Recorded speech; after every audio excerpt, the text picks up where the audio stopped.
environmental children's organization. We're a group of 12 and 13-year-olds trying to make a difference. Vanessa Seddy, Morgan Geisler, Michelle Quigg, and me. We've raised all the money to come here ourselves, to come 5,000 miles to tell you adults you must change your ways. Coming up here today, I have no hidden agenda. I am fighting for my future. Losing my future is not like losing an election or a few points on the stock market. I am here to speak for all generations to come. I am here to speak on behalf of the starving children around the world whose cries go unheard. I am here to speak for the countless animals dying across this planet because they have nowhere left to go. I am afraid to go out in the sun now because of the holes in our ozone. I'm afraid to breathe the air because I don't know what chemicals are in it. I used to go fishing in Vancouver, my home, with my dad, until just a few years ago we found the fish full of cancers. And now we hear of animals and plants going extinct, every day vanishing forever. In my life, I have dreamt of seeing the great herds of wild animals, jungles and rainforests full of birds and butterflies. But now I wonder if they will even exist for my children to see. Did you have to worry of these things when you were my age? All this is happening before our eyes, and yet we act as if we have all the time we want and all the solutions. I'm only a child, and I don't have all the solutions. But I want you to realize, neither do you.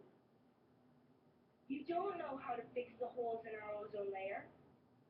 You don't know how to bring the salmon back up a dead stream. You don't know how to bring back an animal now extinct.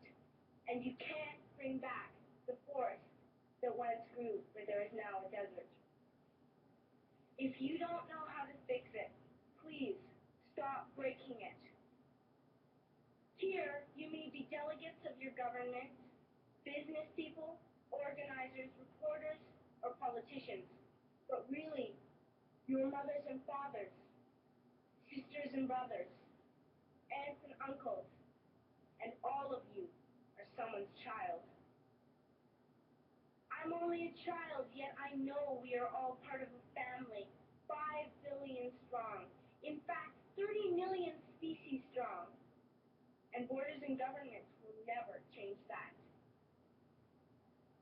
I'm only a child, yet I know we are all in this together and should act as one single world towards one single goal. In my anger, I am not blind, and in my fear, I am not afraid of telling the world how I feel. In my country, we make so much waste. We buy and throw away, buy and throw away, buy and throw away, and yet northern countries will not share with the needy. Even when we have more than enough, we are afraid to share. We are afraid to let go some of our wealth. In Canada, we live the privileged life, with plenty of food, water, and shelter. We have watches, bicycles, computers, and television sets. The list could go on for 2 days. 2 days ago, here in Brazil, we were shocked when we spent time with some children living on the streets. This is what one child told us. I wish I was rich. And if I were, I would give all the street children food, clothes, medicines, shelter, and love and affection. If a child on the streets who has nothing is willing to share, why are we who have everything still so greedy? I can't stop thinking that these are children my own age, that it makes a tremendous difference where you are born. That I could be one of those children living in the favelas of Rio. I could be a child starving in Somalia, or a victim of war in the Middle East, or a beggar in India. I am only a child, yet I know if all the money spent on war was spent on finding environmental answers, ending poverty, and finding treaties, what a wonderful place this earth would be. At school, even in kindergarten, you teach us how to behave in the world. You teach us to not to fight with others, to work things out, to respect others, to clean up our mess, not to hurt other creatures, to share, not be greedy.